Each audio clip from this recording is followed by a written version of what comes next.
안녕하세요. 저는 수원에서 살고 있는 60대 여성 애청자입니다. 저는 이곳 채널을 정말 자주 듣고 들었던 사연을 몇 번이고 또 들을 만큼 애청자인데요. 저도 사연이 있는 사람이라 더 애정이 가는 것 같아요. 거기다 몇 년 전 제 딸에게도 이곳에 사연과 비슷한 이 일이 생기면서 이 채널을 더 자주 들리게 되었네요. 딸 사연보다는 제 이야기를 하고 싶은데 너무 오래된 이야기라 잘 생각도 안 나고 이야기로 풀어서는 길지도 않을 것 같았어요. 또 결국엔 제가 고생한 이야기밖에 없을 것 같아 딸의 허락을 받고 이곳에 제 딸 사연을 보내게 되었습니다. 그럼 최대한 잘 설명해 볼 테니 모자란 글솜씨에도 예쁘게 봐주시길 바랍니다. 저는 어릴 적부터 불의를 참지 못하고 성격이 불같은 편이었어요. 그런 제 성격에 결혼 생활이 쉬웠을 리가 없었습니다. 저를 이유도 없이 괴롭히는 시모와 결혼하자마자 저를 잡은 물고기 취급하며 완전히 돌변하여 자기밖에 모르게 된 남편으로 인해서 결혼 생활을 계속 유지할 수 없었죠. 남들은 이미 한 결혼에 자식까지 낳았으니 어떻게 하겠냐며 그냥 참고 살지 모르겠지만 저는 도저히 부당한 결혼 생활을 견디지 못하겠더라고요. 저도 딸을 봐서라도 웬만하면 성질을 죽이고 살고 싶었지만 제가 고통받으며 불행한 결혼 생활을 이어가느니 차라리 저 혼자 딸을 데리고 사는 게 저에게도 딸에게도 나을 거라고 생각했습니다. 그렇게 남편과 이혼을 한 저는 그 후 홀로 딸을 키우며 딸아이와 단둘이 살게 되었어요. 나름 각오도 했었고 지금 다시 그때로 돌아간다고 해도 저는 같은 결정을 내리겠지만 사실 이혼하고 처음에는 후회를 하기도 했었습니다. 제가 선택한 결혼이니 이혼 결정도 제가 내리는 거라고 하지만 저 때문에 이혼 가정에서 자라게 된 딸이 힘들어하는 걸 보며 저도 힘들더라고요. 저는 저만 당당하면 다 괜찮을 거라고 생각했는데 저희 딸은 그러지 않았던 건지 부모의 이혼으로 많이 의기소침해지고 눈치를 봤어요. 그런 서연이를 보며 미안하고 속상했던 저는 어떻게든 딸을 위해 뭐든 조금 더 노력하려고 했었습니다. 엄마 혼자 키우는 딸이라고 밖에서 무시당하지 않게 하려고 늘 딸에게 부족한 것 없이 다 해주려고 했죠. 다행히도 서연이는 그런 제 마음을 알아주는 듯 건강하고 바르게 잘 자라줬고 그런 딸의 모습에 저는 그동안의 고생을 위안받을 수 있었습니다. 일찍 철이 든 딸은 늘 저를 위해 주었고 성인이 된 후에는 저를 데리고 여행도 다니고 좋은 게 있으면 먼저 권하고 챙겨주며 효녀 노릇을 톡톡히 했었죠. 혼자 딸 키우느라 고생만 하고 산 제게 처음 해보는 경험들을 해주며 저를 챙겨주는 딸은 어떨 때는 친구 같았고 어떨 때는 보호자 같기도 했어요. 언제 이렇게 자라서 되려 엄마를 챙겨주는지 저는 그런 딸을 둔 것이 태어나 가장 잘한 일이었고 가장 큰 행복이었습니다. 그래서 이런 행복이 오래오래 지속되며 욕심 같아서는 평생 딸을 제 품에 끼고 살고 싶었어요. 물론 언젠가 저희 딸도 결혼해서 제 품을 떠날 거라는 건 알고 있었지만 그래도 요즘에는 젊은 사람들이 다들 늦게 결혼을 하니 결혼은 한참 먼 일이라고 생각했습니다. 그래서 아직은 저희 두 모녀가 함께할 시간이 많이 남아있을 줄 알았어요. 그런데 어느 날 딸아이가 평소와 다르게 긴장한 모습으로 제게 할 말이 있다며 알려왔습니다. 엄마, 나 할 말이 있는데. 무슨 말? 할 말 있으면 그냥 하면 되지 왜? 아니 그게... 아니 얘가 갑자기 왜 긴장을 하고 그래? 뭔데 그렇게 뜸을 들여? 뭐 중요한 말이야? 엄마 화 안 낸다고 약속해 줄 수 있어? 너 정말 무슨 일 있어? 왜 그러는 거야? 정말 걱정되게. 일단 화 안 낸다고 먼저 약속해줘. 그래 화 안 낼게. 엄마 화 안 낼 테니까 말해봐. 그게 사실 나 임신했어. 뭐라고? 임신? 아니, 누구 애를? 어쩌다가? 남자친구랑 그렇게 됐어. 미안해, 엄마. 그래도 화내지 말고 우선 진정해, 응? 아니, 이게 진정이 될 이야기가... 그래, 우선 진정하고 얘기해보자. 그래서 남자친구는 이 상황을 알고 있니? 둘이 어떻게 하기로 얘기는 한 거야? 응, 우리끼리는 이미 얘기 끝났어.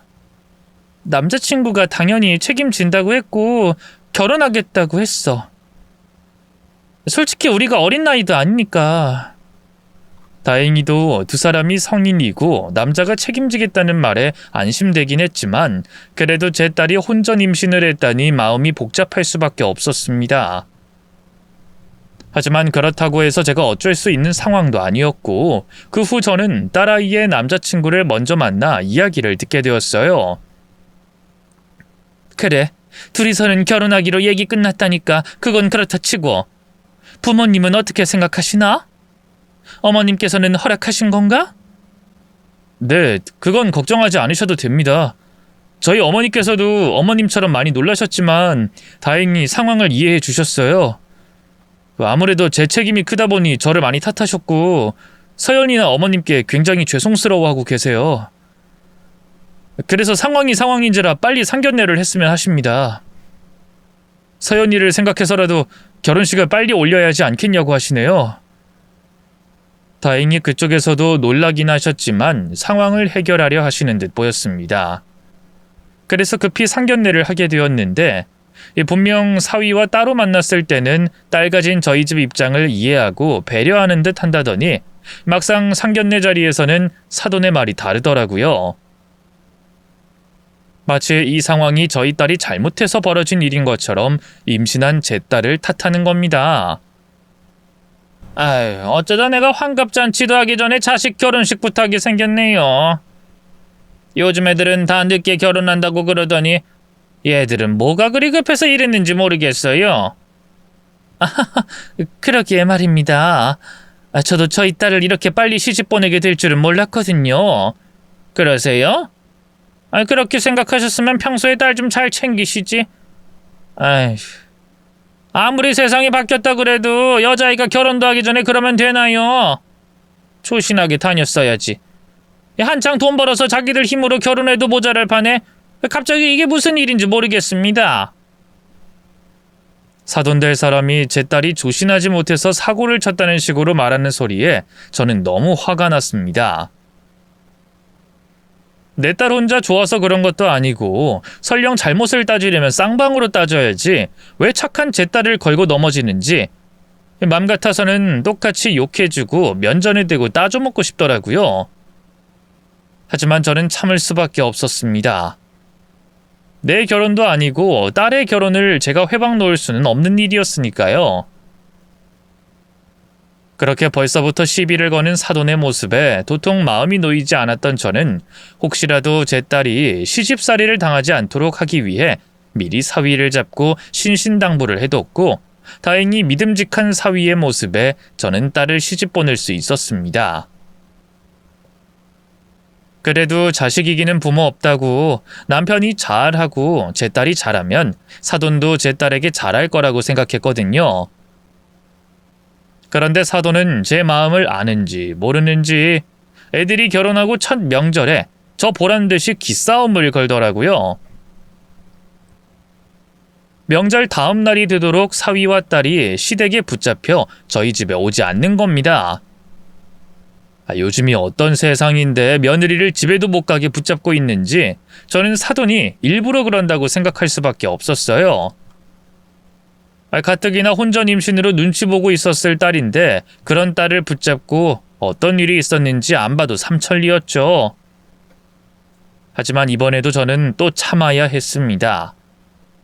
내가 냅다 화를 냈다가 저희 딸이 피를 보게 될까봐 직접 얘기를 듣기 전에는 섣불리 판단하지 않으려고 했죠. 그래서 그날은 어쩔 수 없이 참고 넘어가고 나중에 딸을 만나 직접 물어봤어요. 왜 친정에 오지 못했는지, 무슨 일은 없었는지 떠물어봤지만 역시나 착한 딸아이는 큰일을 만들고 싶지 않은 건지 제게 아무 일이 없었다고 말하기에 저도 괜히 긁어 부스럼을 만들까 싶어 딸을 배려해 더 캐묻지 않기로 했어요. 그렇게 딸이 잘 지내기만을 바라던 저는 얼마 뒤 딸의 집을 찾았다가 우연히 사돈을 만나게 되었습니다. 임신한 딸이 밥이라도 잘 챙겨 먹을까 싶어서 잠깐 반찬만 전해주고 오려고 들렸는데 애들 집에 사돈이 계시더라고요. 사돈 집에 큰 공사를 해야 한다고 그 집에 몇 달간 머물게 되었다고 했죠. 그런데 저희 애가 사돈에게 잡혀 혼이 나고 있는데 한눈에 봐도 괜한 트집을 잡는 게 뻔히 보였어요.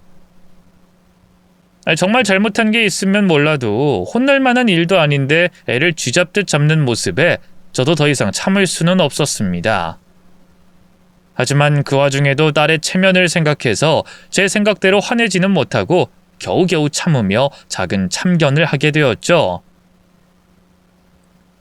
사돈, 별로 큰 일도 아닌데 그쯤 하시죠. 그 정도 하셨으면 서연이도 알아들었을 겁니다. 그만하시고 만난 김에 저희 차라도 같이 하시면 어떨까요? 솔직히 그 정도로 눈치를 주면 그만할 줄 알았어요. 아무리 막 나가는 시모라고 그래도 친정엄마 앞에서 딸을 혼내기는 어렵잖아요. 그래서 제가 참견하면 상황이 좋아질 줄 알고 분위기를 풀어보려 노력한 거거든요. 그런데 제가 전에도 참고 처음부터 고분고분 침착하게 대응해서 그런 건지 사돈이 참견하는 제 모습에 콧방귀를 끼며 건방지게 나오는 겁니다. 별일이요? 아니 별일인지 아닌지는 사돈이 아니라 제가 판단하는 거 아닙니까? 그러게 집에서 잘 가르쳐서 보내시지 왜 이렇게 덜 된 애를 보내셨어요? 애가 너무 철이 없어서 제가 좀 힘드네요. 저라고 남의 자식 혼내고 싶겠어요? 근데 우리 집에 시집와서 내 며느리 됐으니 이제 제가 가르쳐야 할 것 같아서 그러는 건데 말하시는 게 좀 그렇네요.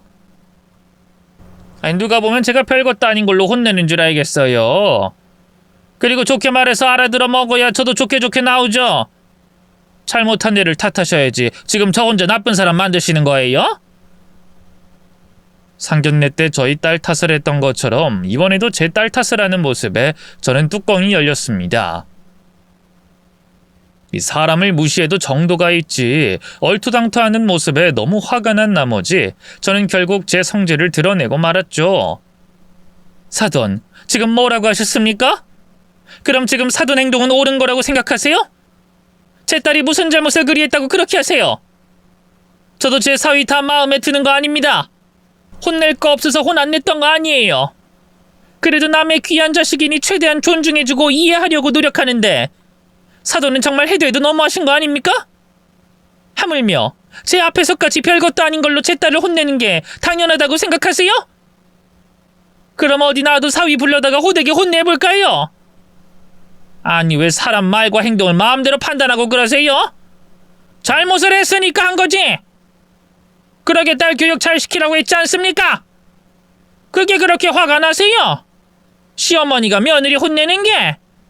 그럼 지금 제가 화가 안 나게 생겼습니까? 저도 웬만하면 참으려고 그랬는데 사돈 행동을 보니 더 이상은 못 참겠네요. 그렇게 제가 화를 내며 점점 목소리가 높아지자 놀란 딸이 저를 데리고 나가더라고요. 엄마 그만해.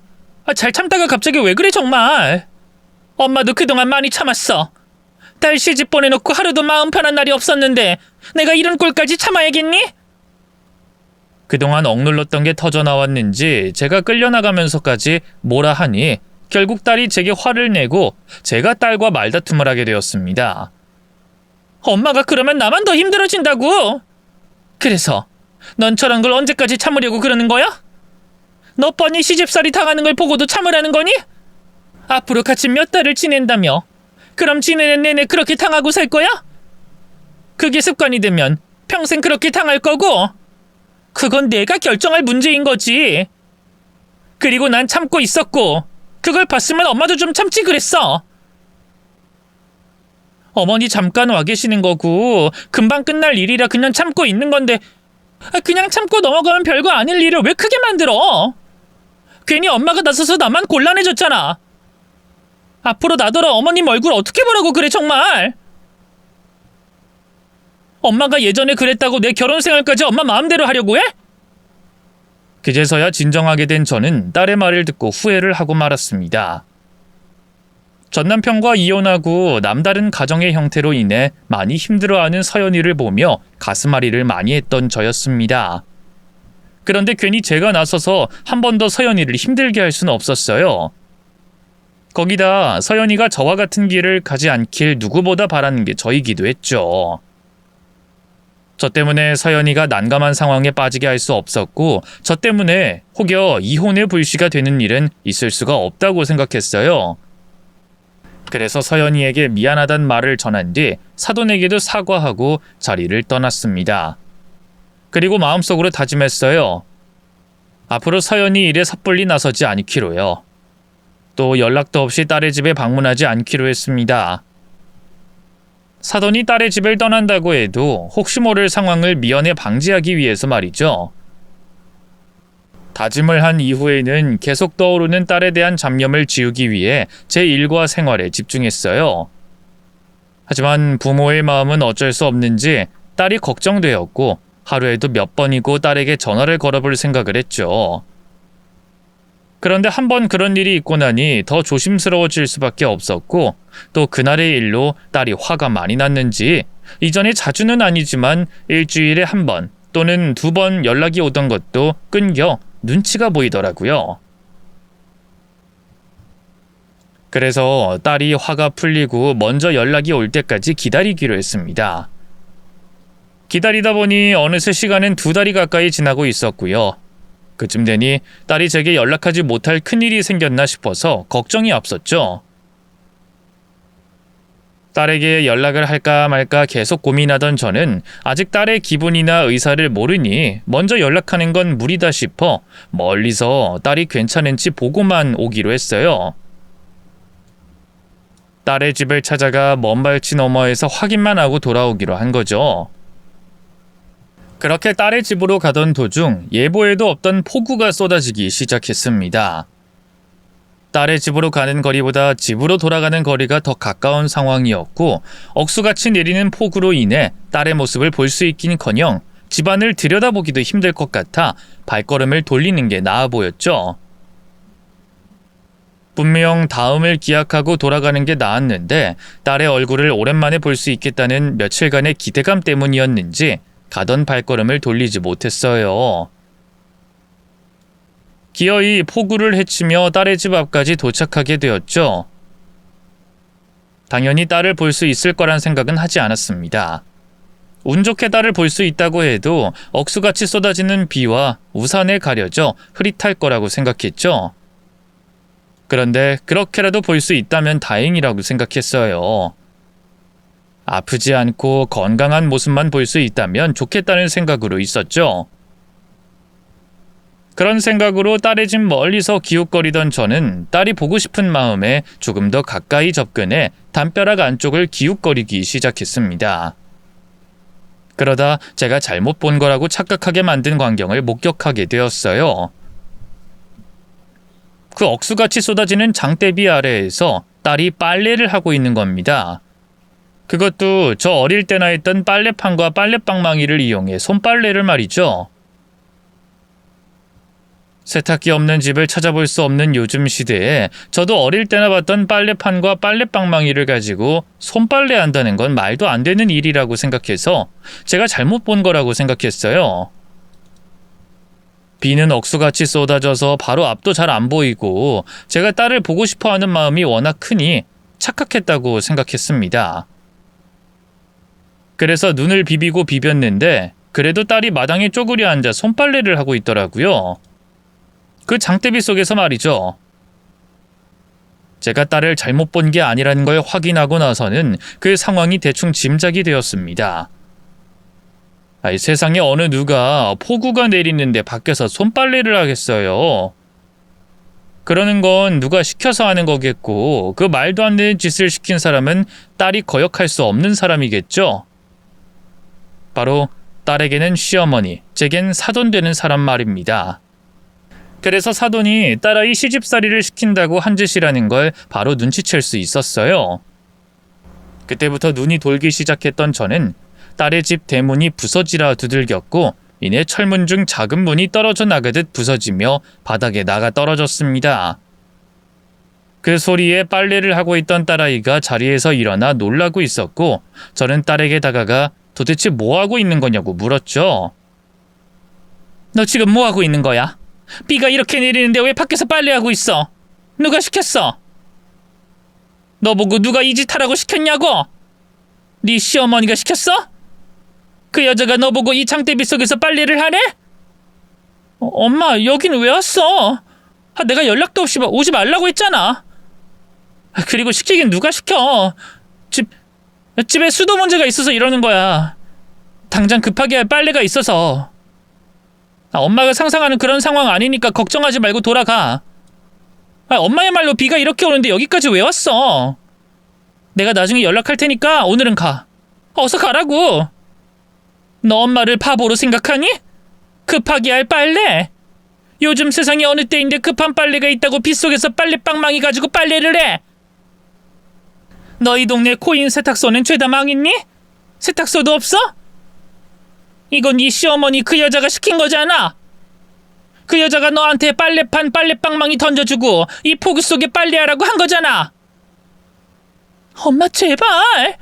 이러다 시어머니 깬다니까. 그래 엄마 말 맞아. 맞는데 내가 알아서 해결할 문제야. 내가 이 빗속에 빨래를 하건 안 하건 내가 해결할 문제잖아.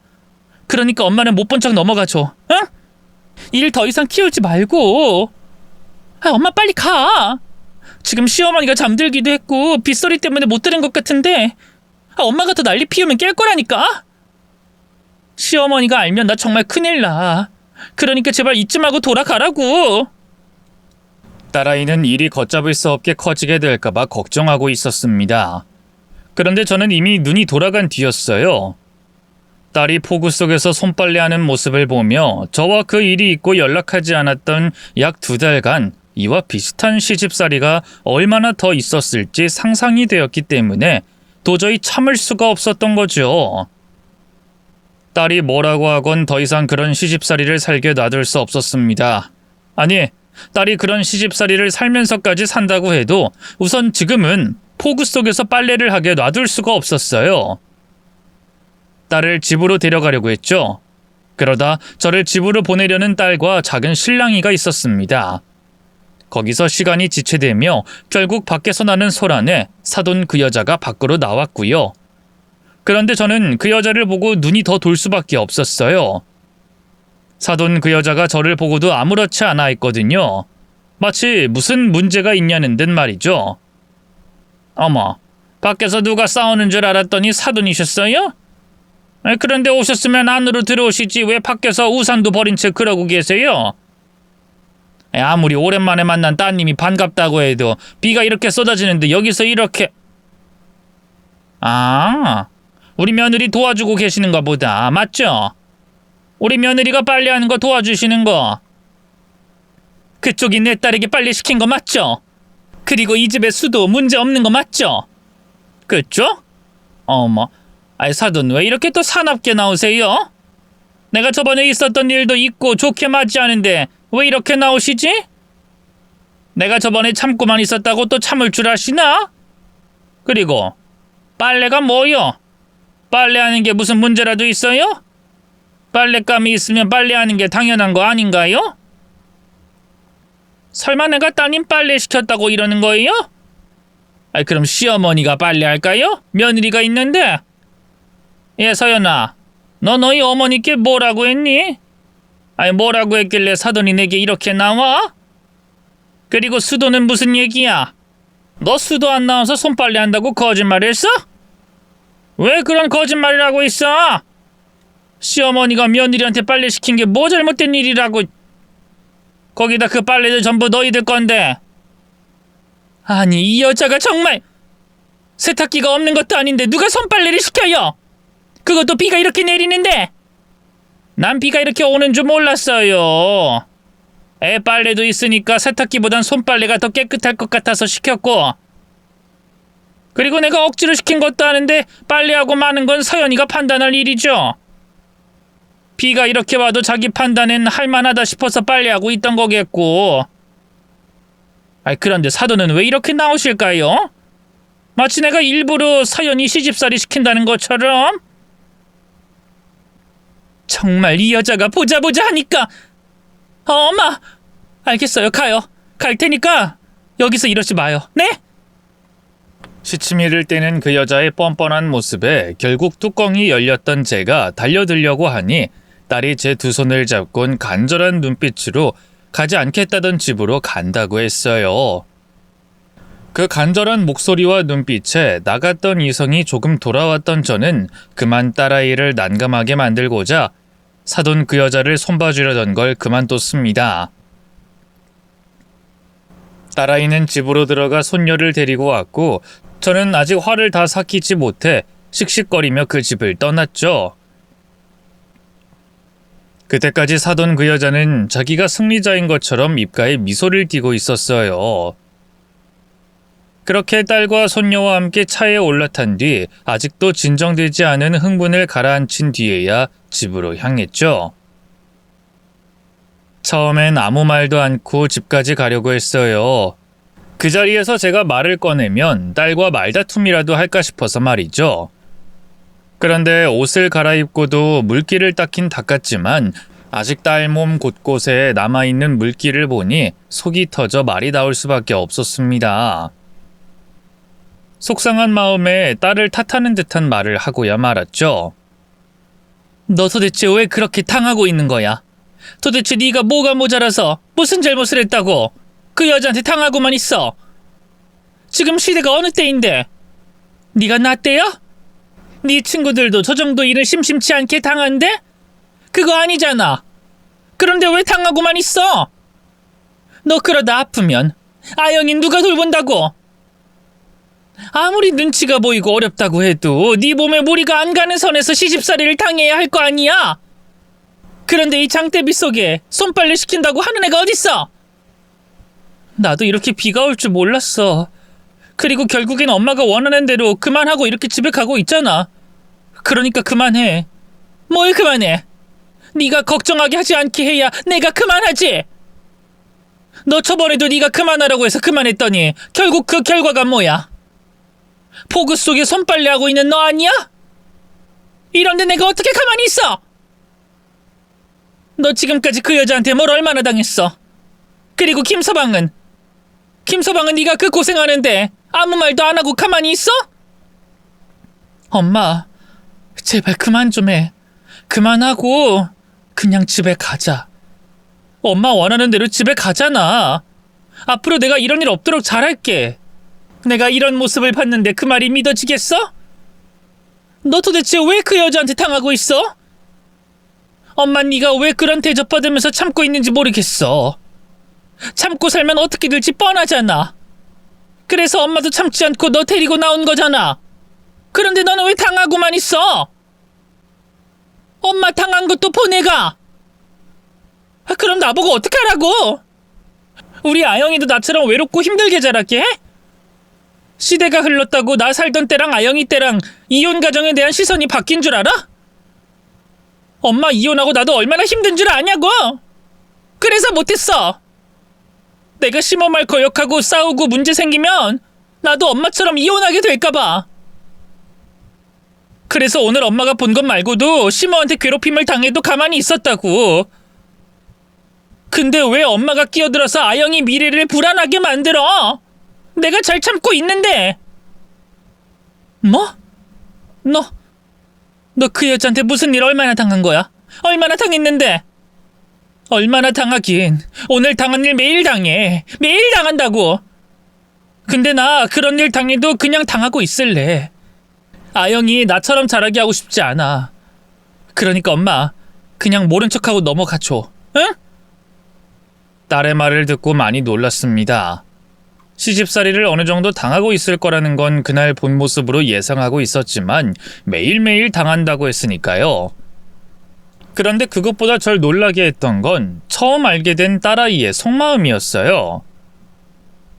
이제까지 밝게만 자라왔던 아이였고 저도 이런 날을 걱정해 혼자 바깥일과 집안일을 하며 바쁜 와중에서도 딸에게 신경을 썼던 건데 제 노력이 부족했는지 딸아이는 자기의 어린 시절을 자신의 딸이 겪지 않길 바라고 있었어요. 고된 시집살이를 참으면서까지 말이죠. 그런 딸의 속마음을 알게 되니 가슴이 찢어질 듯 아팠습니다. 차를 세운 채 흐느끼며 울 수밖에 없었고 그리고 이걸 어떻게 해야 하나 싶었죠. 딸이 시집살이를 당하게 놔둘 수도 없었고 그렇다고 제가 나서자고 하니 딸이 불안에 떨고 있었습니다. 애초에 이 결혼을 막아야 했거나 처음 사돈 그 여자가 제대로 정신 박힌 여자가 아니라는 걸 알았을 때 참고 넘어가선 안 되었다고 후회를 했죠. 그런데 언제까지고 후회만 할 수는 없었어요. 딸을 위해서라면 어떤 결정이건 해야 했습니다. 저는 결국 제가 나서기로 했어요.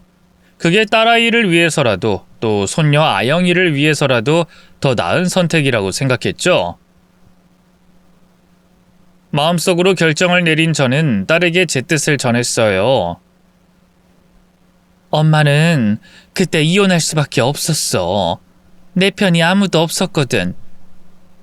네 외가조차 지금 네가 엄마한테 네 어린 시절이 외롭고 힘들었다고 하지만 만약 엄마가 이혼하지 않았다면 네가 더 힘들고 어려웠을 어린 시절을 보냈을 거라고 생각해. 아니 확신해. 그리고 이번에도 내가 그 여자를 찾아가서 너에게서 그 여자를 떼어내는 게 더 나은 선택이라고 확신해. 엄마는 엄마 편이 되어줄 사람이 없어서 결국 이혼이라는 선택을 할 수밖에 없었지만 너에겐 엄마라는 네 편이 있으니까 엄마가 엄마 선에서 이번 일 해결할 거고 김서방과 문제가 없도록 그 여자만 내가 네 곁에서 떼어내버릴 거니까 그러니까 걱정 말고 엄마만 믿어. 엄마가 너도 그렇고 아영이도 그렇고 힘들지 않게 만들어줄게. 행복하게 지낼 수 있게 도와줄게. 그러려면 지금 그년 네 곁에서 떼어내야 해. 찢어 발기는 수가 있었어도 서연이 너는 이 차 타고 아영이랑 엄마 집으로 가. 난 돌아가서 그년 손봐줘야겠으니. 엄마 왜 그래? 뭘 어쩌려고? 어떻게 하겠다는 건데? 엄마! 제 성격이 불같아서 그런 선택을 했다고 생각하시는 분들도 있겠지만 그땐 정말 오로지 딸과 손녀의 미래만 생각해서 내린 결정이었습니다. 제가 나서지 않는다고 해결될 시집살이가 아니었어요. 그랬다면 제가 성질 부리지 않고 참았던 처음부터 딸아이에게 시집살이를 시키지 않았을 거고 저와 다툼이 있었다고 해도 제 사과를 받고도 2달이 지난 지금까지 제 딸을 괴롭히진 않았을 겁니다. 그녀는 그냥 못된 년이었어요. 다른 사람들에게 착한 사람일진 몰라도 며느리만 보면 못 잡아먹어서 안달인 못된 년이었죠. 제 경험상 그런 년들은 시간이 지난다고 변하지 않습니다. 며느리만 그 괴롭힘에 적응해서 괜찮다고 생각하는 거였고 그 며느리가 제 딸이 될 예정이었죠. 그래서 제가 그 못된 년을 제 딸에게서 떼어놓겠다는 결심을 한 거였어요. 제 딸아이의 결혼 생활에는 지장이 없게 그날 한 번에 도려내서 제 딸을 못 괴롭히도록 딸과 사위의 결혼 생활에 끼어들지 못하도록 처리하기로 결심한 거죠.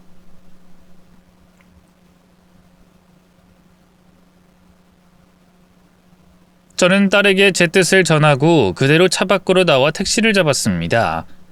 그리고 사돈 그 여자가 있는 딸의 집으로 돌아갔죠. 저는 사돈이 있는 딸의 집으로 도착해 떨어져 나간 대문을 지나쳐 현관을 두들기기 시작했습니다. 제가 현관을 두들기자 사돈 그 여자가 나와 아직 볼 일이 더 남았냐는 듯 쳐다봤고요. 뭐죠 사돈? 서연이가 놓고 온 거라도 있다고 해요? 그럼 직접 와서 들고 가지 그걸 또 사돈을 시킨답니까? 아니 누가 보면 내가 우리 며느리 잡아먹는 시어머니인 줄 알겠네. 자기가 어떤 년인지 잘 아네. 그래, 너 내 딸 잡아먹는 년이지? 뭐라고요? 년? 이게 어디서 년이라니? 년이라니! 아무리 교양 없다고 하지만 어디 뚫린 입이라고 함부로 하고 있어? 야, 내가 네 딸 년 빨래 좀 시켰다고 내가 너한테 년이라는 말 들어야 해? 너 네 딸 년이 왜 이 비 오는 날 빨래하는지 모르나 보다? 그거 전부 너 때문인 거 몰라? 2달 전에 네가 한 짓 때문에 네 딸 년이 당하는 걸 모르냐고? 너 나한테 뻗대게 나올수록 네 딸 년만 힘들게 하는 거야. 네 딸 네 손으로 괴롭히는 거라고? 내가 그걸 몰라서 여기 왔을 것 같아? 알아서, 너무나도 잘 알아서 내가 그 꼬리 끊으려고 온 거야.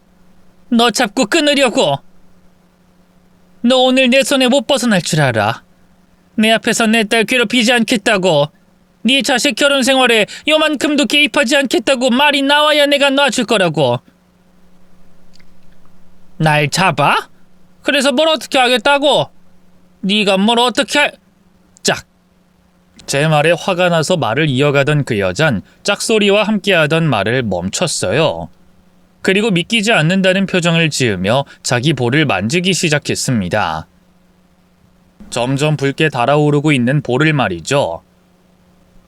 여자가 하던 말을 멈췄던 이유, 여자의 볼이 붉게 달아오르고 있던 이유는 제가 사둔 그 여자의 뺨을 내려쳤기 때문이었습니다. 네, 제가 사돈의 뺨을 때린 거예요. 처음부터 그럴 생각을 가지고 딸의 집으로 돌아왔던 거고요. 뭐야? 지금 내 뺨 때린 거야? 당신 지금 내 뺨 짝! 아!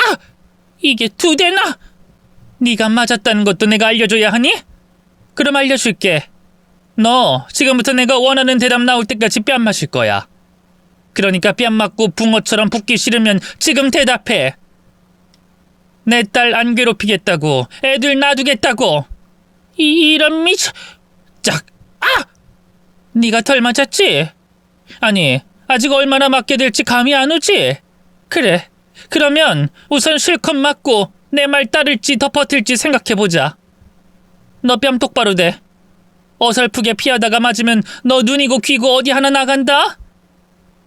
그럼 내가 책임은 지겠지만 원래대로 된다는 보장은 못 해줘. 어머, 이 여자가 미쳤나봐. 너 지금 뭐 하는 거야? 그만 다가와. 그만 오라. 짝. 아! 짝. 아! 짝. 아! 그때부터 저는 사돈 그 여자의 양뺨을 인정사정 볼 것 없이 내려치기 시작했어요. 그 여자가 손으로 뺨을 감싸면 팔을 뜯어내서 때렸고, 제 팔을 잡으면 그 여자 팔을 이빨로 물어 떼어낸 다음 뺨을 때렸죠. 쉬지 않고 때렸습니다.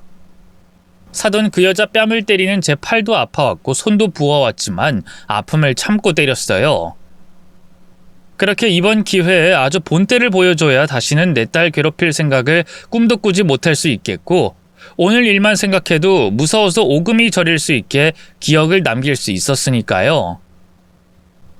정말 흔히들 사용하는 말처럼 비 오는 날 먼지나게 뺨을 때렸고 그 여자는 맞았습니다. 그러자 제가 멈추고 의사를 물어보기도 전에 먼저 바닥에 무릎을 꿇고 울먹이며 제게 용서를 빌더라고요.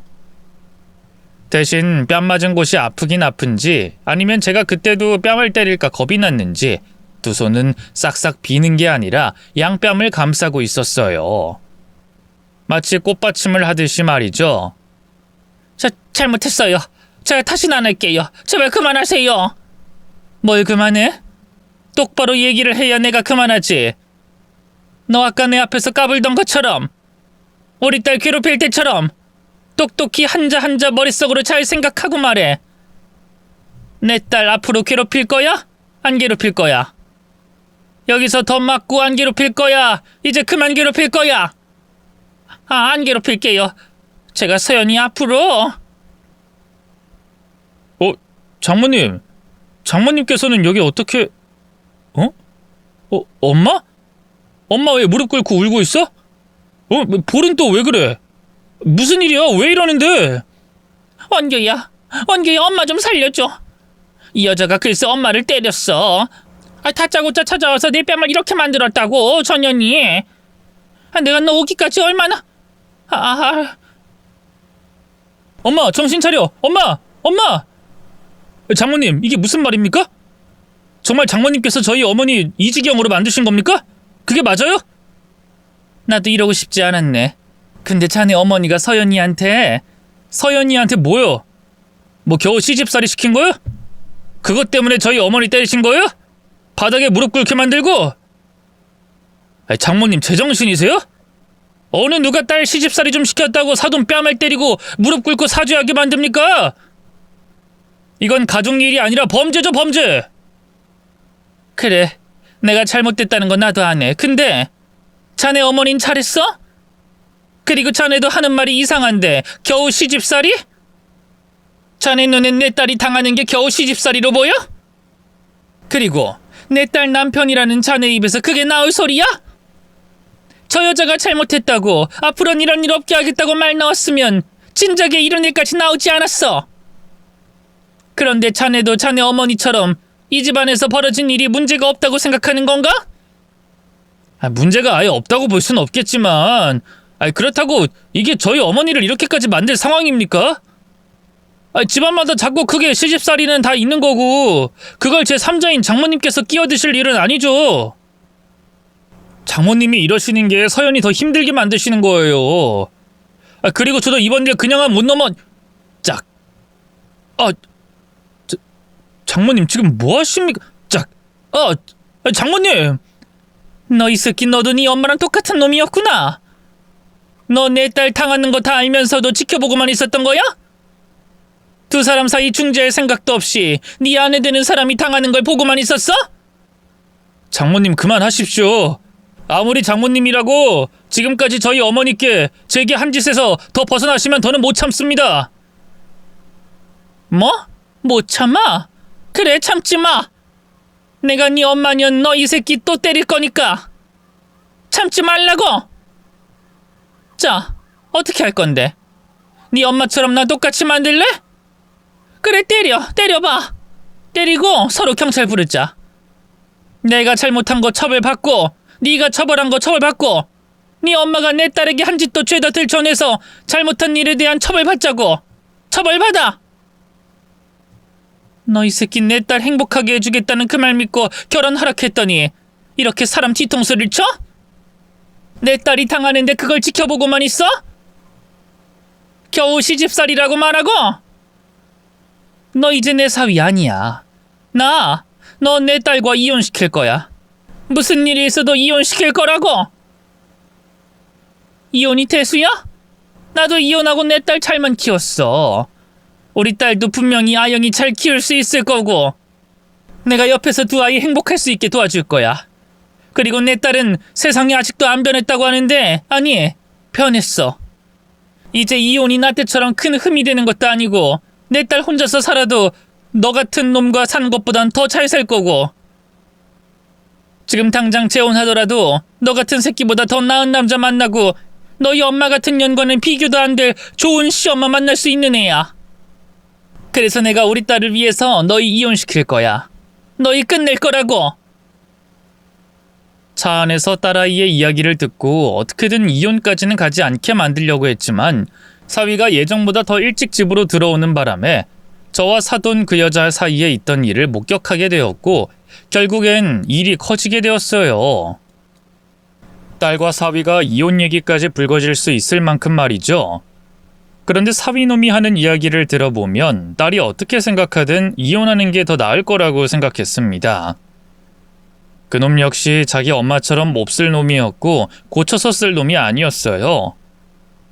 자기 아내가 당하는 시집살이를 겨우라고 표현하다니 중재할 생각도 없이 방관자가 되어 있었다니 용서할 수 없었습니다. 그래서 저는 옆에 있던 빨래방망이를 들고 사위를 때리기 시작했습니다. 힘으론 사위를 당할 수가 없으니 도구를 이용했던 거죠. 그러다 정신을 잃은 줄만 알았던 사돈 그 여자가 아들을 지키겠다고 절 붙잡았고 딸아이가 쪼그려 앉아 빨래하던 수도가에서 저와 사돈 간의 처절한 몸싸움이 벌어졌습니다. 물론 어떻게든 딸의 복수를 하겠다던 제가 일방적으로 사돈을 쥐고 흔들었지만요. 아우 그만해. 눈에 세제 들어가니까 그만하라고. 세제가 들어가셔? 그럼 잘 됐네. 내가 니년 그 더러운 때 다 빼줄 테니까. 누구 한 명은 니년 더러운 인성을 깨끗하게 세탁해줘야 하지 않겠어? 오늘 내가 아주 빡빡 니년 그 더러운 인성물 좀 빼줄게. 빼준다고! 그렇게 저는 죽을 힘을 다해 사돈 그 여자를 붙잡고 늘어졌고 절 말리다 결국 포기한 사위놈은 경찰을 불렀어요. 사위놈과 경찰 여러 명이 붙고 나서야 제 손에서 사돈 그 여자를 떼어놓을 수 있었고요. 이후 저는 사돈과 있었던 일로 경찰서에서 조사받게 되었습니다.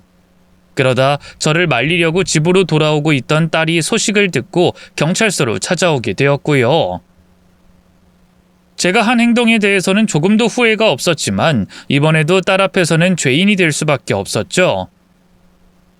저는 차마 딸아이의 얼굴을 볼 낯이 없어 고개를 숙이고 발만 보고 있었어요. 미안하다 서연아. 일을 이렇게까지 만들고 싶진 않았는데 김서방이 갑자기 집에 오는 바람에. 장모님, 어떻게 조금 전 거는 전혀 딴판이십니다? 아까는 저희 이혼시키겠다고 하시지 않으셨어요?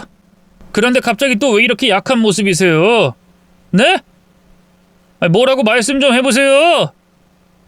그리고 당신, 장모님이 우리 집으로 가는 걸 알았으면 나한테든 우리 엄마한테든 연락해야 할 거 아니야. 우리 엄마 지금 어떤 줄 알아? 얼굴이 이만해졌어. 그거 전부 장모님한테 맞아서 그렇게 된 거라고. 내가 웬만하면 우리끼리 알아서 끝내려고 했는데 도저히 그럴 수가 없어서 경찰 불렀어. 그리고 엄마도 화가 나서 이대로 못 끝내겠다고 하시고.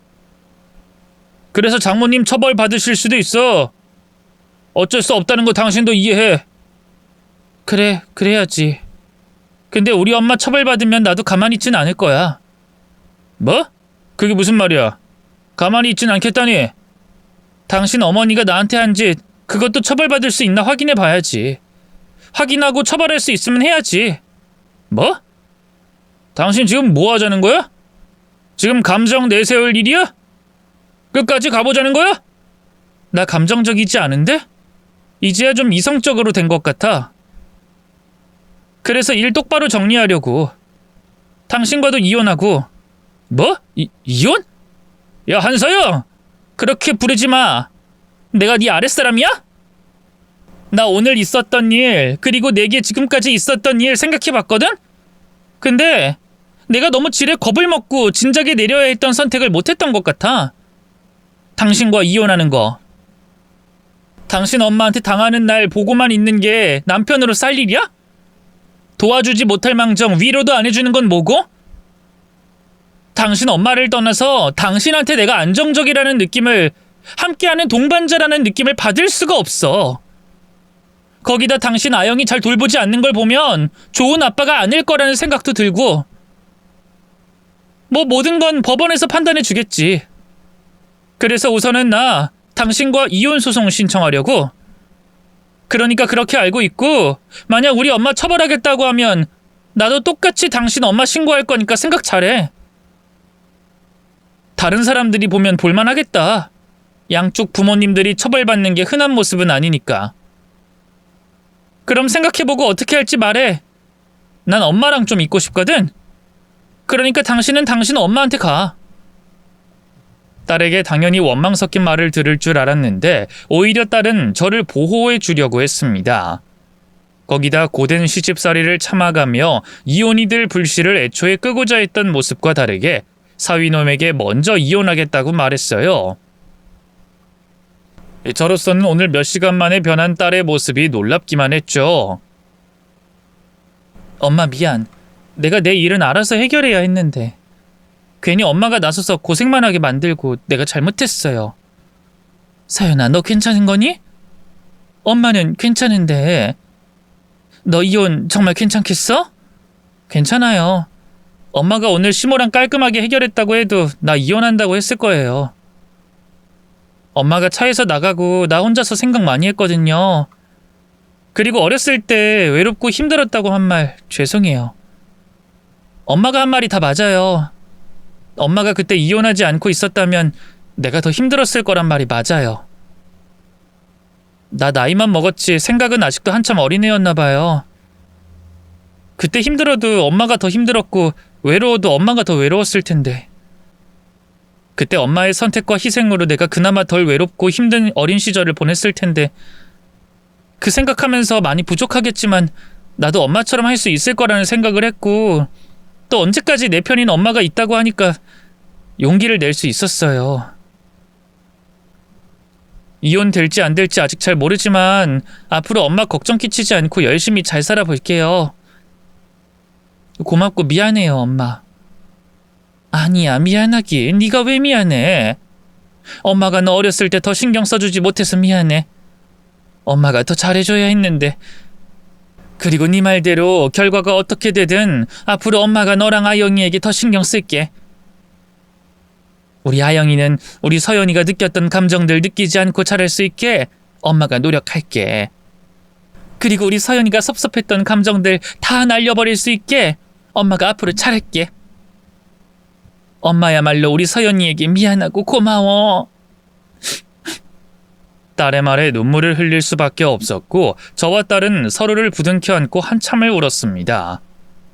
그리고 제가 그날 벌였던 행동에 대해서는 처벌받지 않았어요. 서로의 감정이 어떻든 앞으로의 관계가 어떻게 되든 간에 아직은 가족 테두리 안에 있었던 사람들끼리 일이었고, 딸의 말에 겁을 먹었던 사위놈과 사돈 그 여자가 일이 커지는 걸 싫어했거든요. 그렇게 딸의 용기 덕분에 무사히 처벌 없이 전과 같은 일상을 보낼 수 있었고, 딸 역시 몇 달 뒤 사위놈과 이혼하게 되었습니다. 손녀 아영이는 딸이 친권과 양육권을 모두 가져와서 키우게 되었고요. 그때부터 저는 어린 시절 딸에게 모자랐던 정성을 그때부터라도 주기 위해 딸과 손녀에게 쏟아붓기 시작했습니다. 그리고 한동안은 제가 두 아이에게 많은 걸 해줄 수 있었죠. 그런데 지금은 그러지 못하고 있어요. 그러지 못한다는 제 말에 많이 걱정하셨을 텐데 나쁜 일은 아니고요. 오히려 좋은 일이 있어서 제가 마음만큼 못해주고 있는 거랍니다. 딸아이가 재혼해서 다시 가정을 꾸리게 되었거든요. 한 번의 결혼 실패와 딸 때문에 인연을 만드는 걸 많이 조심스러웠던 딸이었는데 용기를 낸 보람이 있는지 좋은 인연이다 재혼을 할 수 있었습니다. 지금의 제 사위는 제 딸에게 정말 좋은 남편이자 제 손녀에게 좋은 아빠예요. 그 두 부분만 충족시켜도 제게 좋은 사위일 텐데 사위로서도 제게 100점짜리 사위입니다. 아니, 이제는 제 아들이라고 불러도 될 정도죠. 그리고 그런 아들을 키워내신 사돈 두 분께서도 제가 뵐 때마다 배울 점이 많고 존경스러운 어른들이세요. 덕분에 전과 같은 걱정은 할 필요도 없고 생길 일도 없죠. 그래도 그 일을 겪으며 제가 딸의 말을 통해 알게 된 점은 잊지 않고 노력하려고 합니다. 딸과 손녀, 그리고 이제는 사위까지 포함해 제 힘닿는 데까지 신경 써주고 잘해주려고요. 그게 제 마지막 역할이자 바람입니다. 우리 딸, 손녀, 아들, 그리고 사위와 사돈 때까지 영원히 행복할 수 있길 이곳에서 바라며 저는 사연을 마칠게요. 읽어주셔서 감사드리고요. 여러분께서도, 자제분께서도 행복하시길 바라겠습니다.